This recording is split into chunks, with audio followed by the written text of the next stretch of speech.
This is BTV World. I'm SYED, and you're watching Fault Lines. The diplomatic relationship between Pakistan and the United States has always been on a roller coaster's ride. The previous government of Pakistan Tehreek-e-Insaf, after being toppled from the office, took an anti-American rhetoric which it believes has become extremely popular in the population of the country. On the contrary, it has jeopardized the diplomatic relationship between Pakistan and the United States, all at a time when Pakistan's economic pressure has immensely increased and Pakistan's dependency on institutions like FATF and IMF as well as World Bank has increased many times. This actually brought the American foreign policy or the foreign policy in favor of United States at the center of play for the government in Pakistan. Not only foreign minister, but also the Prime Minister of Pakistan and later Chief of Army Staff went on visit of United States and met the top administration of the country. All of this has boiled down to a situation where Pakistan is clearly looking to revive its diplomatic relationship with the United States. But what the US is thinking, how long would Pakistan be able to keep towing the same line? How much time would we take to reintroduce or to reform this relationship into an economic partnership? All of this in today's program. Before we talk with anyone else, my first guest is joining me from Washington, D.C., who's going to help me to understand the concept or the pulse in Washington, D.C. My first guest is Michael Gugelman. He's Deputy Director, Asia Program at Wilson Center. Michael, welcome to the show. Good to be here with you. Michael, with United States leaving from Afghanistan and Afghanistan not remaining to be a top priority, it is often felt that the significance of Pakistan has come down immensely for the United States. Do you also agree with this school of thought? Well, it's true that the departure of U.S. forces from Afghanistan, I think, really led to a downgrading of the relationship with Pakistan as perceived by Washington, just because, as you know, for quite a few decades, U.S. officials have tended to look at the relationship with Pakistan through the lens of Afghanistan. And with that dominant lens having been removed, that really meant that the relationship became rather unsettled and in need of a new anchor. And it really did not find one. And, you know, even coming up to the present moment, it still hasn't found a replacement anchor. And I think what we're seeing, and I think this is encouraging, is that both sides appear to want to focus on non-security cooperation as a new sphere, a new basis for cooperation between the two. And I think that Islamabad had been wanting to favor that angle well before Washington did. It's only in recent months when we've seen some receptivity from the U.S. as evidenced by some pretty high-level engagements with Pakistan on a number of non-security issues, certainly flood response most recently, but also things like health and educational exchanges, trade, investment, and so on. But even with this recent surge of momentum in the relationship, which we can discuss, I would argue that from a U.S. perspective, the future of the relationship with Pakistan still remains quite unsettled, right? I mean,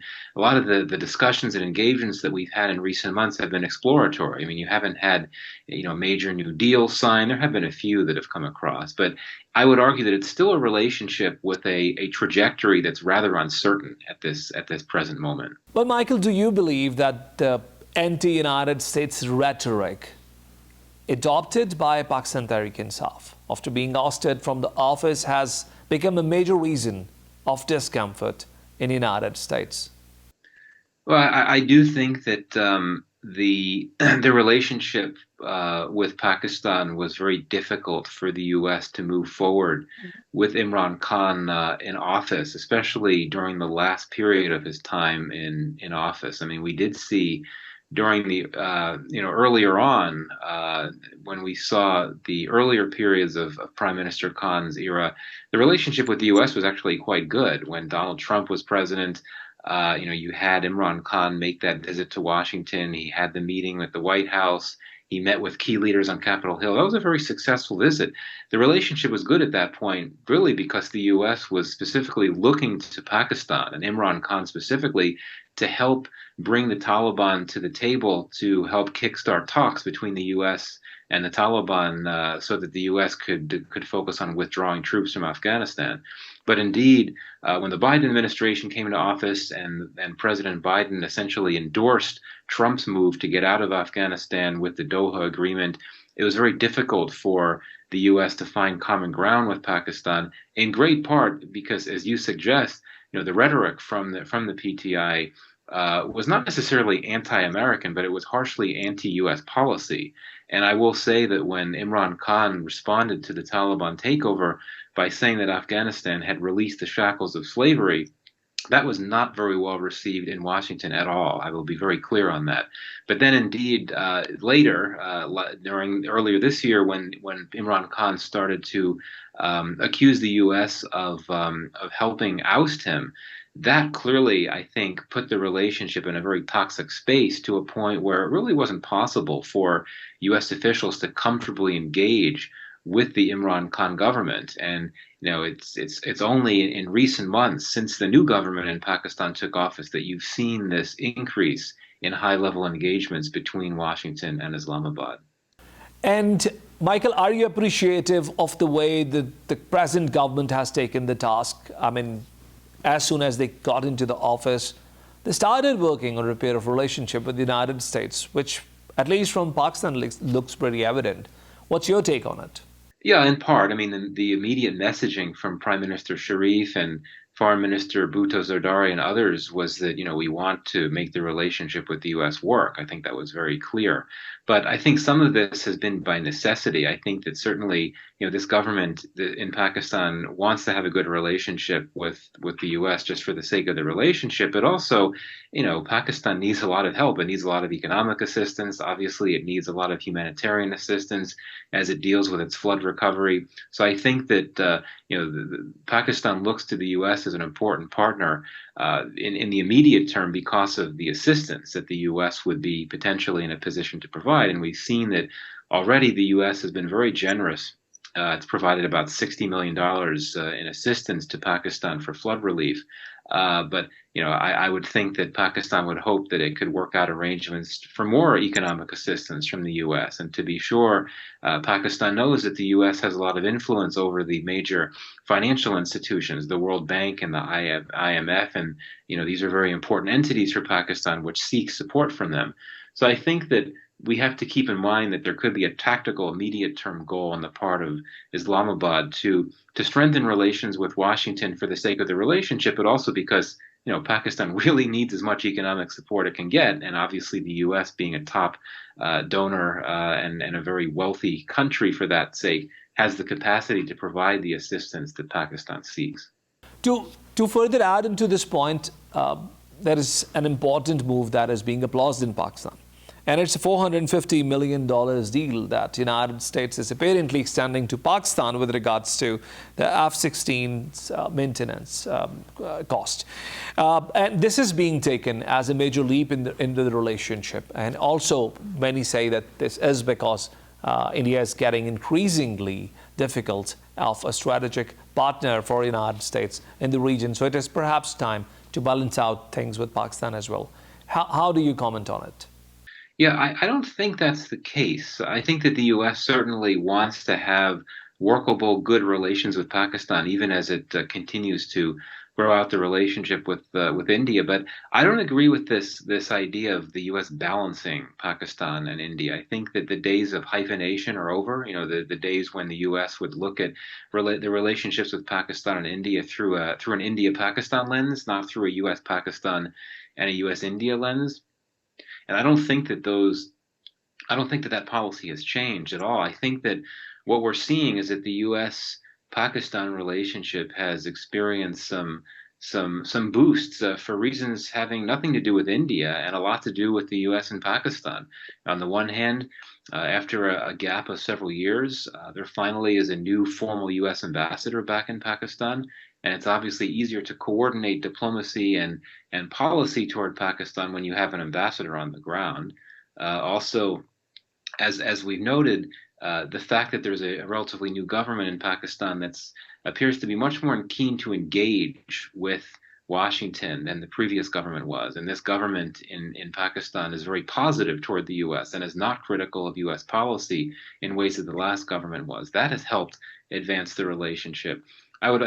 Being out of Afghanistan certainly helps too. Afghanistan was a big tension point in the relationship. That's created more space for cooperation.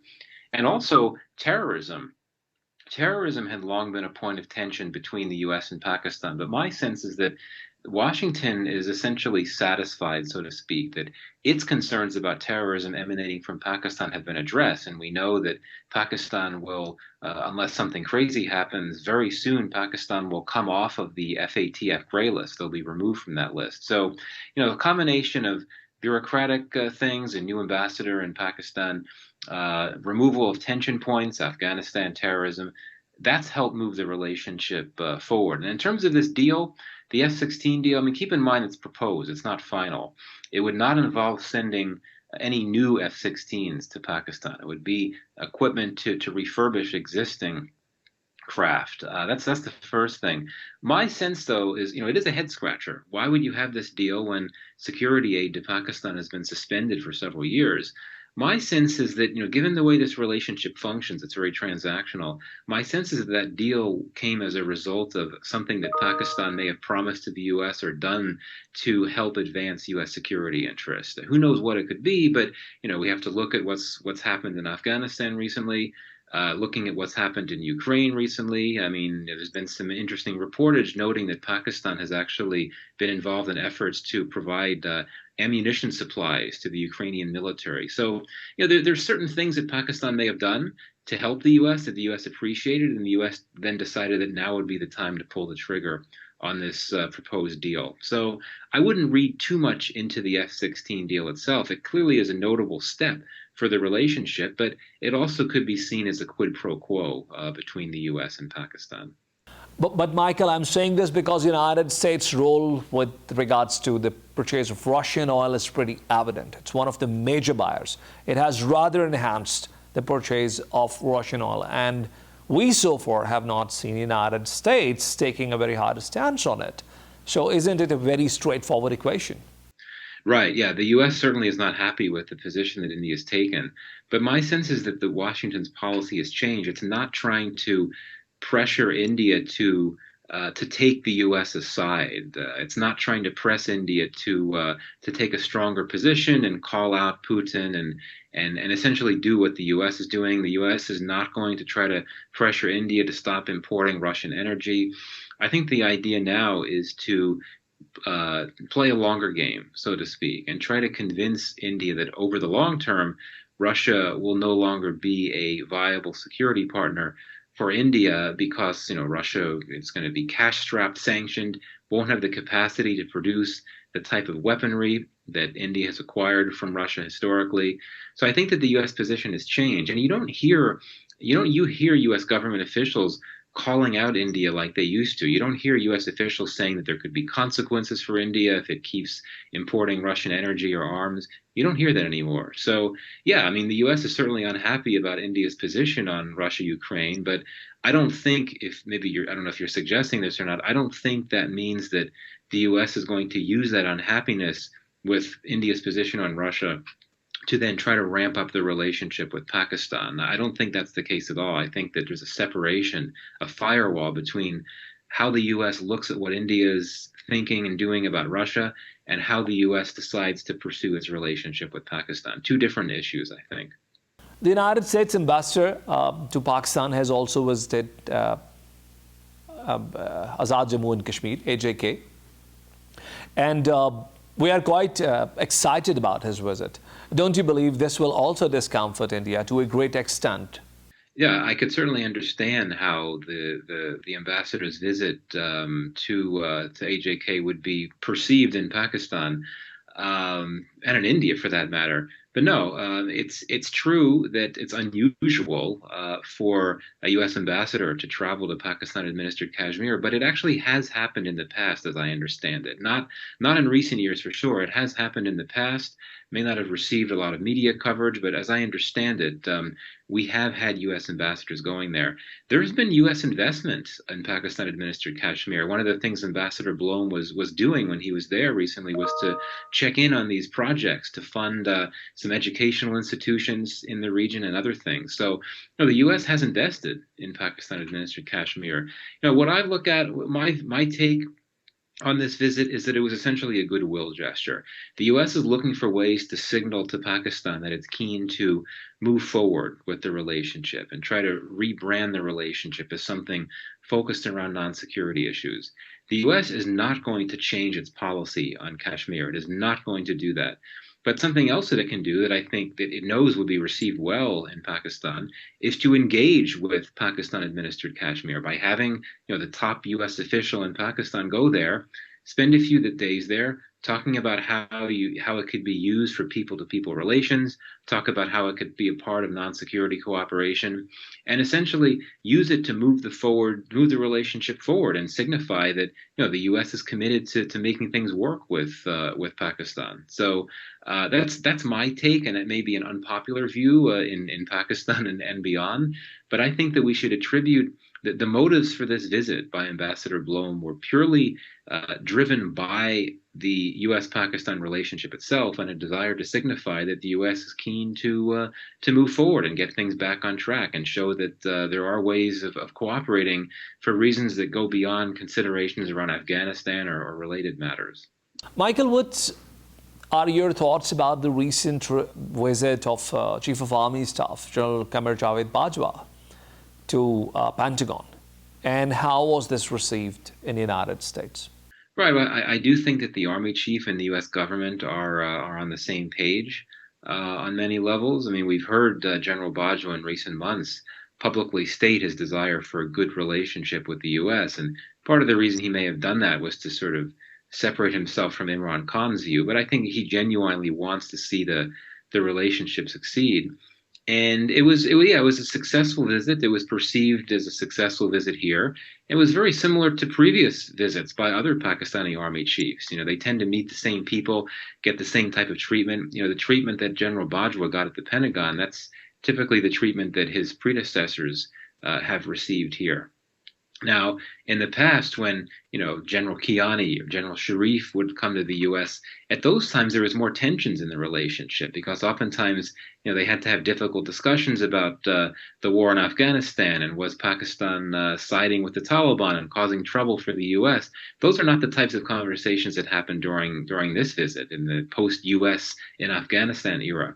So I'm sure they had some very useful conversations about how the two could work together in Afghanistan, whether in terms of humanitarian assistance or perhaps counterterrorism assistance. So I doubt that they were very difficult conversations. I'm sure they were quite positive.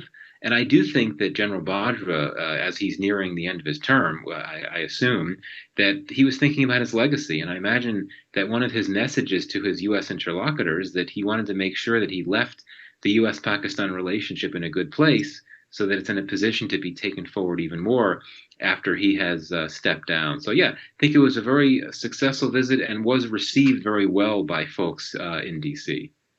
Now, while you say this actually presses me to ask the next question. And the next question is that whether Afghanistan stays to be a major preference of United States. I mean, is United States actually interested to get peace in Afghanistan? Or does United States actually still seeing Pakistan as a collaborative partner whose role would be primarily to keep the problems of Afghanistan within Afghanistan? Yeah, I mean, clearly, let's put it this way. I think for me, a key data point was when a senior U.S. official at the State Department, the top official focused on U.S. investment overseas, Dilawar Syed, who happens to be a Pakistani American, he went to Pakistan for almost a week. He had meetings in various cities there, focused on how to expand trade and investment cooperation with Pakistan. That's a big step toward moving away from an Afghanistan-focused lens. Syed, he doesn't have Pakistan in his portfolio, but the fact that he still made a week-long trip to Pakistan is, I think, very significant. Now, I think the broader question, and not to get too far ahead of ourselves, is, for bandwidth reasons alone, I mean, the U.S. is not going to be prioritizing Pakistan in a big way anytime soon. I would argue that it's not a top five or even a top 10 relationship for the U.S. these days. And it is very focused on growing out its relationship with India. And Pakistan's close relationship with China does impose some geopolitical constraints on the US, right? How far can you go expanding partnership with the country that's closely allied with your top strategic rival? So that's going to be difficult. And also, for all this talk about moving on to focus on non-security issues, one could argue that yes, perhaps there's certain features of Pakistan that sort of render themselves useful for more U.S. trade and investment. You've got large, growing, urban, middle class, English speaking, tech savvy populace for sure. But you have that advantage in Bangladesh. You have that advantage in India. So I think the question is, what makes Pakistan unique for Washington when it comes to potential trade and investment potential? What does Pakistan offer that's distinct from what India and Bangladesh offer? Because the U.S. has been engaging commercially with India and Bangladesh for quite some time, and I think what makes Pakistan different? And I think the onus is on Pakistan to make that pitch to Washington that there's X, Y, and Z reasons why it behooves the U.S.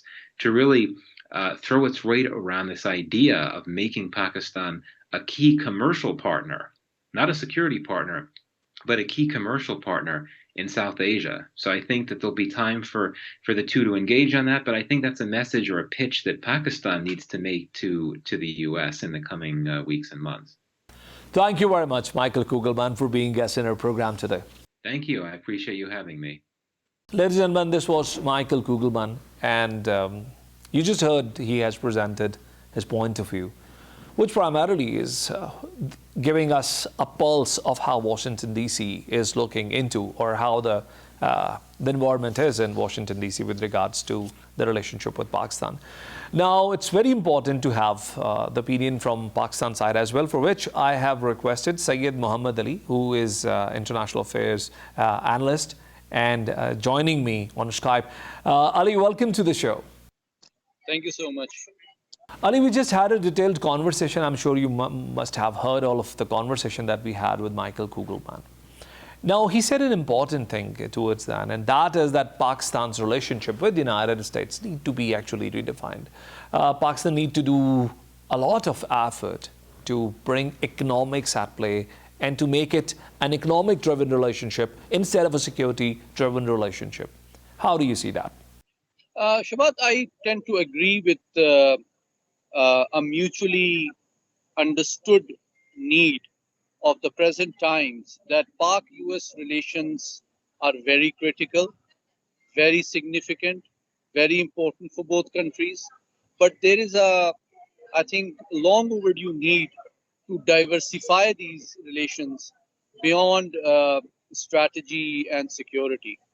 You are aware that US is not just the major provider of Pakistan's defense hardware to Army, Air Force, and Navy, but it is also Pakistan's largest export market.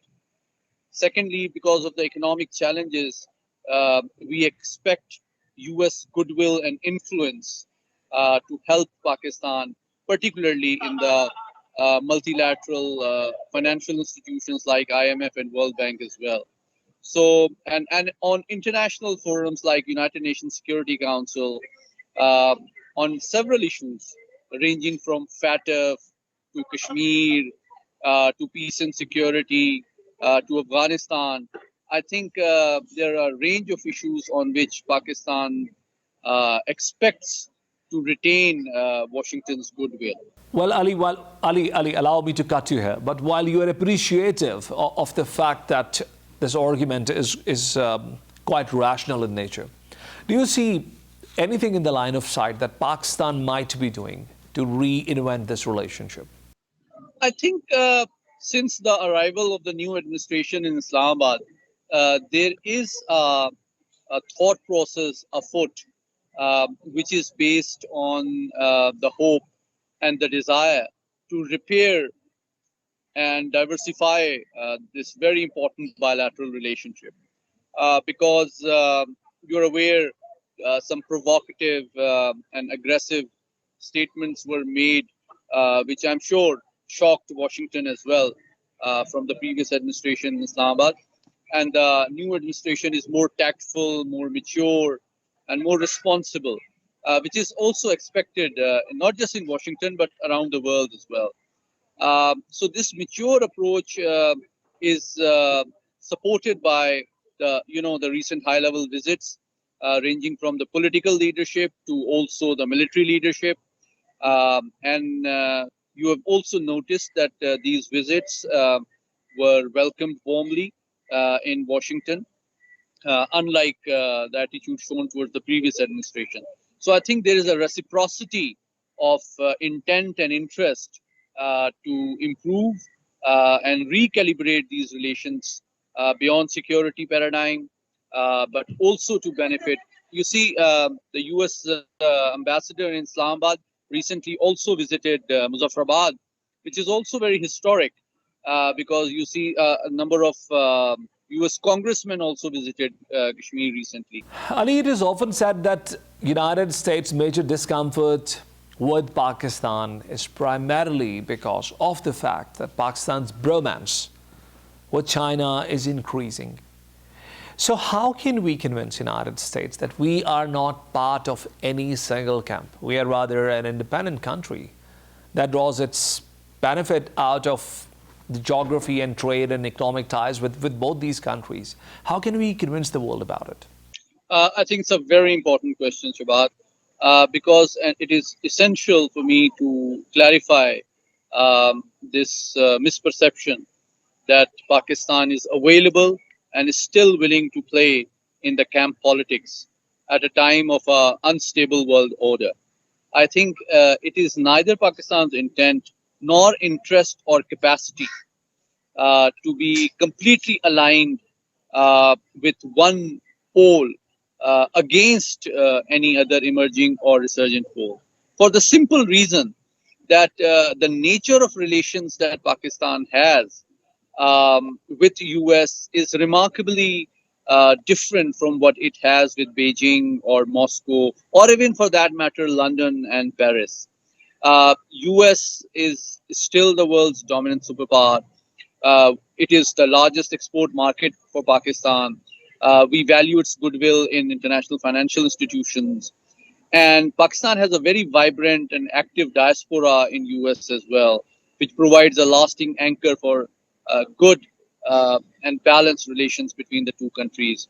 In contrast, China has supported Pakistan heavily in terms of its biggest geo-economic project, which is CPEC, and has helped Pakistan in a number of other socio-economic development projects. Now, these two relations, as you can clearly identify, are not a substitute for either. Pakistan expects to maintain the US export market. Pakistan expects to maintain US goodwill and influence in FATF and international financial institutions. But it also expects other countries to see Pakistan as a land of opportunity and invest in the socio-economic development like China is doing. And Pakistan has no ideological commitment with China. It's just that we happen to be neighbor with China, and China views Pakistan as a reliable neighbor whose environment can be and geography can be trusted with investment in an important economic corridor. Similarly, we expect some cooperation in terms of energy security with Russia, like India does, and we expect to maintain good relations with London and Paris as well. So I think this is important to clarify that Pakistan expects to maintain mutually beneficial bilateral relations with all major powers, but it is not willing to be used by one against the other. Ali, are you appreciative of the steps taken by our current government to repair the relationships with Washington, D.C., and particularly the visit of Chief of Army Staff General Qamar Javed Bajwa to Pentagon? It's partly true that the current administration in Islamabad has not minced words in terms of its intention and desire to repair relations with Washington. It values maintaining and improving and diversifying its relations with Washington uh, as very important for Pakistan's own national interest. That does not mean that Pakistan is going to, completely ditch Beijing, because, as I earlier pointed out, the nature of relations are contrastingly different. That's why it's important that Pakistan continue to maintain, improve, and diversify its relations with Washington without, antagonizing either Beijing or Moscow. Ali, there are two school of thoughts that look towards the situation between Afghanistan and the United States. One says United States has aborted mission Afghanistan for good and is not interested what happens to the people of Afghanistan henceforth. The other school of thought believes that it would be quite shameful for United States if terrorism starts spilling out of Afghanistan to the neighboring states. Which school of thought do you subscribe, and how do you justify that subscription?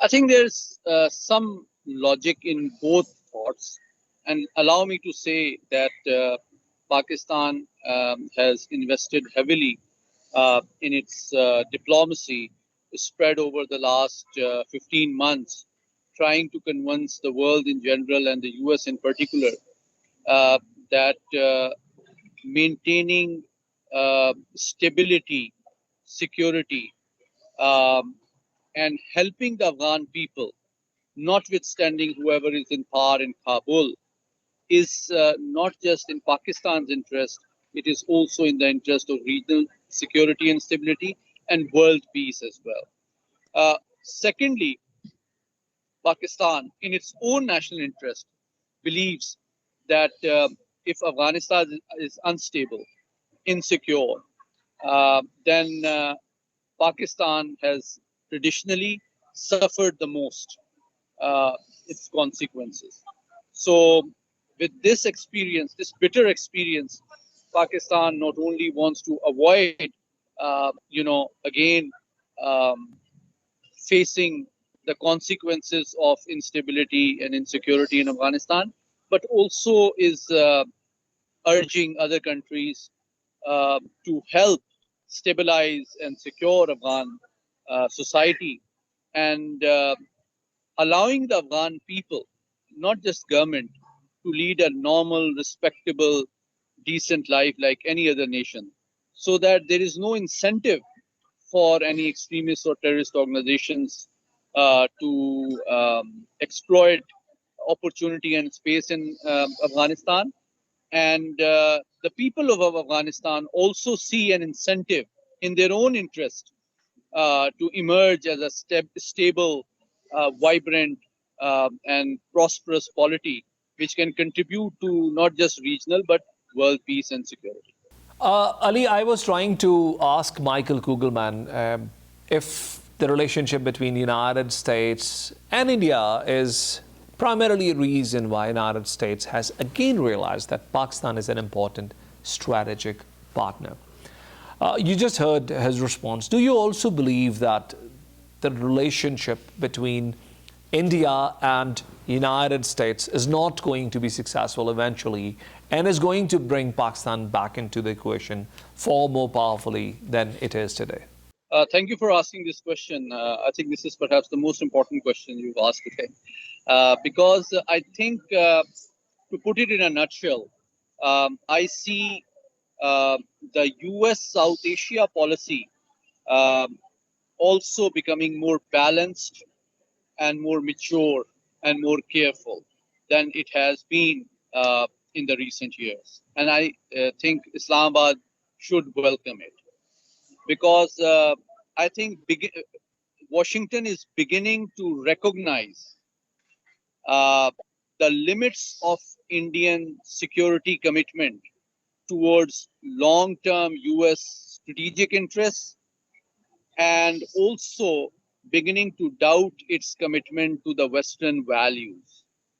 And the empirical test for that uh, has been the Ukraine conflict.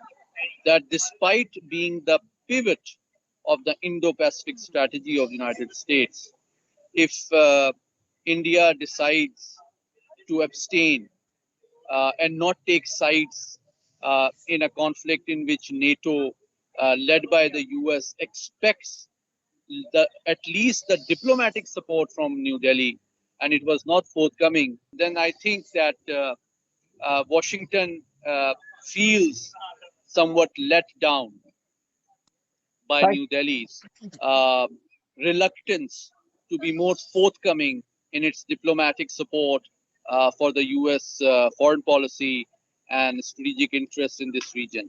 And herein I see opportunity for Pakistan to remind US that this has been a reflection of the Indian strategic character. If you look at the Indian history, even when it was allied with the Soviet Union, it was not fully committed. Its nuclear program is an evidence, an empirical evidence that India fooled both the East and the West. thank you, Ali. Thank you so very much for your detailed response. Ladies and gentlemen, you just heard the argument from both the sides. And we realize that these are very important times for Pakistan and United States to redefine the relationship and take it to next level. We'll take a break and we'll join you back with second segment of program. Stay with us.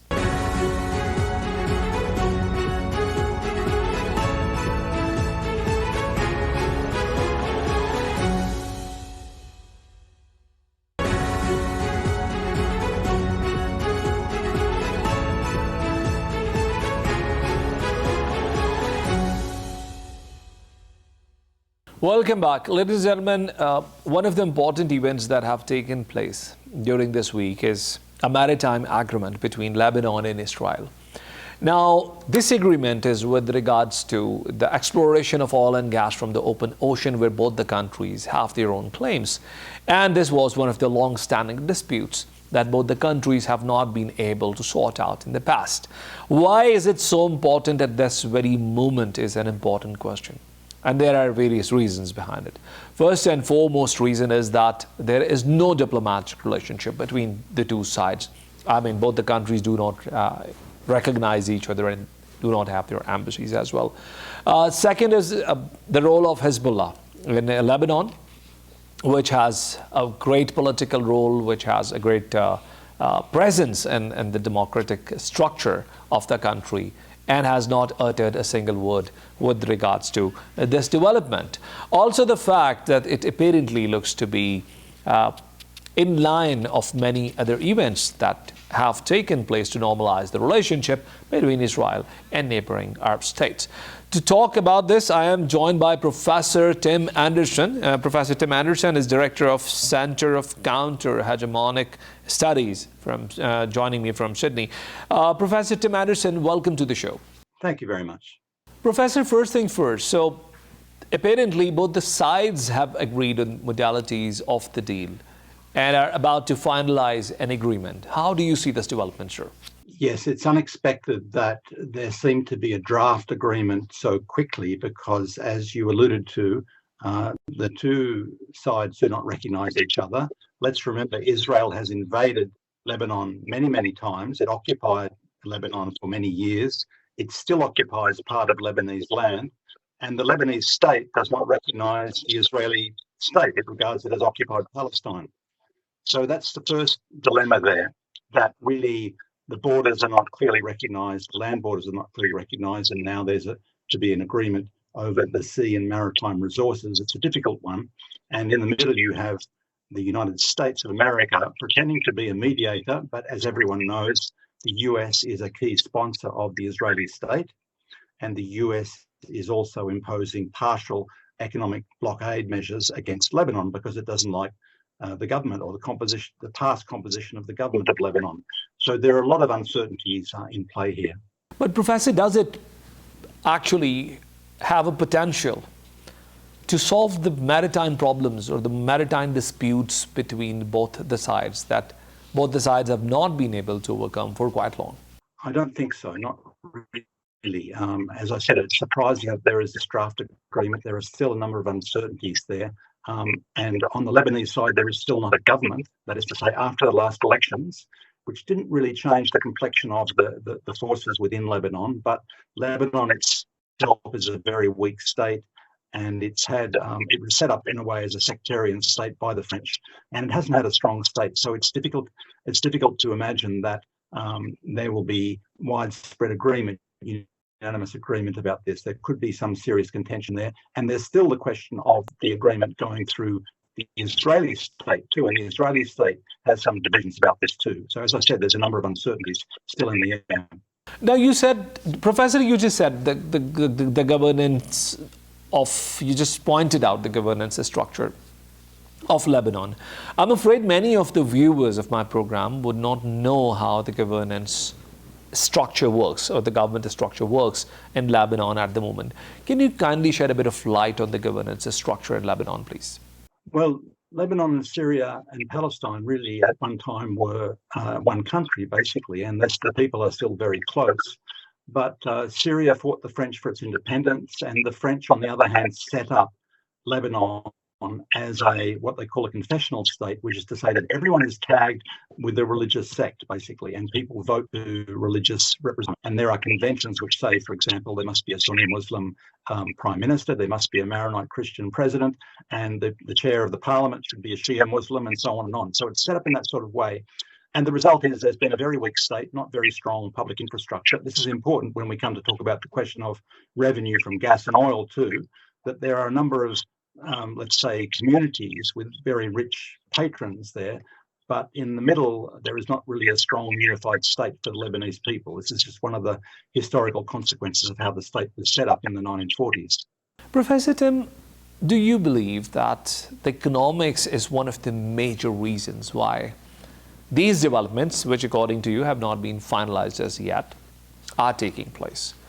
Because we have seen Lebanon's economy going down immensely, and it's perhaps one of the countries that are in most serious economic problems these days. So do you believe it is out of the desperate economic situation that the government of Lebanon is trying to look into the possibility of sorting out their issues with Israel? Well, as I said, it's not clear yet that there is a unified Lebanese posture there. It's certain that there are incentives for certain parties to participate in this, because when it comes to the question of oil and gas, we know that large private companies are hovering in the wings looking to take their share.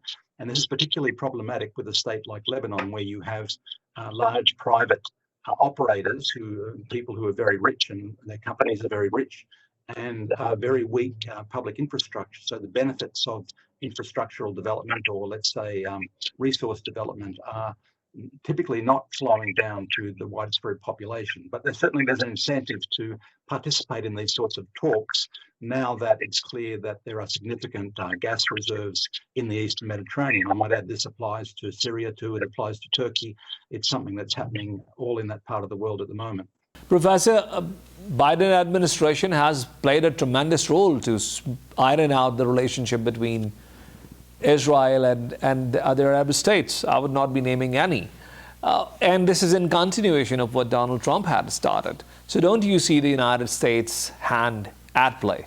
Well, it's certainly playing a very important role in the entire region, the entire West Asian region, but it's a partisan role. It has serious coercive economic measures against Lebanon, against Syria, against Iraq, against Iran, and there are serious disputes with Afghanistan, as you may know, withholding many billions of money from the central bank there. So the US is certainly in a type of hybrid war with much of the region there, yet at the same time it is the sponsor of the Israeli state, which is now, as we know from 6 independent reports, an apartheid state, which is denying full citizenship to half the population of that, what is historic Palestine. So the US, I don't think it's correct to say that it's playing a mediator role or a saviour role in terms of bringing parties together. It's really rather a partisan role, and it's one that's highly likely to favour Israel in this particular situation. Let me put it another way. So don't you see United States playing an active role from behind the curtain to iron out the differences between Arab states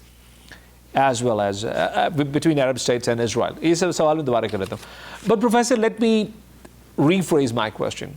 My question essentially was that if United States is the real reason why these Arab countries are coming closer to Israel, because the situation has dramatically changed over the last 5 years. From the Israeli perspective, yes, the Trump administration brought a couple of the Persian Gulf regimes to the Emirates and Bahrain to recognise the Israelis at the same time as the Emirates were re-recognising Syria, I might add. But what you have to remember is that it's quite different with the neighbouring Arab states of the Israeli regime, really, because Israel still occupies a very large part of southern Syria. It occupies parts of southern Lebanon. It's invaded Lebanon many times. So there's a lot of bad blood there. And it's not as simple as saying, let's sit down and be friends. It's not that easy. And Israel itself has never really committed itself to firm borders in that part of the world because of the successive invasions. So I think it's a little premature to say that the US is playing some sort of healing role here. Israeli Prime Minister has also appreciated this development and has said this will bring cash incentive for the Israeli economy. And I'm sure there's a big cash incentive that Lebanon is also looking into. Yeah, there's certainly cash incentives, but as I said, there remains division on both sides. On the Lebanese side, there is still not a government formed from the previous election. So the composition has only changed a little bit since the previous elections 4 years ago, but there is still not really the consolidation of a government and a president in Lebanon. So that's why I say let's not be too hasty in saying what is an agreement from the Lebanese side there. From the Israeli side, yes, there's also divisions there, and it has not gone through the whole process on the Israeli side there. So certainly there's great incentives for participation in this division of maritime resources and the new gas fields that have been discovered there. But I think let's not be too hasty to talk about what's been achieved there. Professor, Hezbollah, which along with its allies hold the largest bloc. Professor Tim, Hezbollah have a very active role in the politics of Lebanon. They have a very decent presence in Lebanese parliament as well. We have not heard Hezbollah giving any statement in this regard. What do you believe can be the reason of their silence? Yes, it's true that Hezbollah has played a very important role in Lebanon, although they're a relatively small group, but they're part of the major coalition, as you pointed out, with the moderate Christian bloc, the Free Patriotic Movement, which was punished a bit in the last election because of their stewardship when there was the financial collapse and the Beirut port explosion. So there's a lot of disillusionment there. The economy in Lebanon is very poor. But the role historically that Hezbollah has played since the 80s has been to defend the country against the Israelis. And twice they've repelled Israeli invasions and attempts to annex parts of South Lebanon. So Hezbollah made some very strong statements at the beginning of this negotiation period, including threatening the use of force if the Israelis were to try and forcibly access what Lebanon considers its maritime resources. So at the moment, there has been a statement. There was a statement, in fact, yesterday by the Hezbollah leader, Hassan Nasrallah, and he was saying, let's wait and see what happens with the final agreement. So there was no preemptive statement from Hezbollah, let's say. At the moment, they're saying, let's wait and see the detail. As they say, the devil is in the detail. Now, as we're talking about Israel, Professor, help me to understand the discomfort between Israel and Iran. Do you believe it is only because of the fact that Iran is a major source of discomfort for Israel in the region? It's perhaps the only state that Israel is not comfortable with. I wouldn't say it's only Iran, because Iran, in fact, supports Hezbollah in Lebanon, as is well known. Iran supports Syria. Iran supports many of the resistance factions in Iraq. But what it is the case is that Iran is the major power, the major independent power that's opposing Israel, and it's arming the Palestinian resistance. It's the main force that's arming and supporting and financing the Palestinian resistance. And that's why there's such a strong reaction against Iran by Israel and by the United States. Israel is bombing Syria every week, sometimes twice a week, on the pretext that they are trying to get rid of Iranian influence in Syria. That they're not doing that, but that's the reason for the hysteria. Iran is a big state, a very strong state, independent, and it's committed to the dismantling of the apartheid system in Israel. It's not the only one.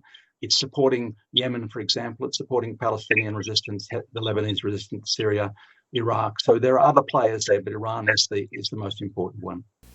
Right. Last question, Professor Tim, is I was seeing a statement by Ayatollah Khamenei, and he has said that the West Bank should also be armed like Gaza. This has certainly a lot of cost for Israel. I mean, even floating ideas like this have a lot of cost. Do you believe this is a major reason why the United States is interfering to such a great extent into the internal affairs of Iran with regards to the recent protests that are going on in the country?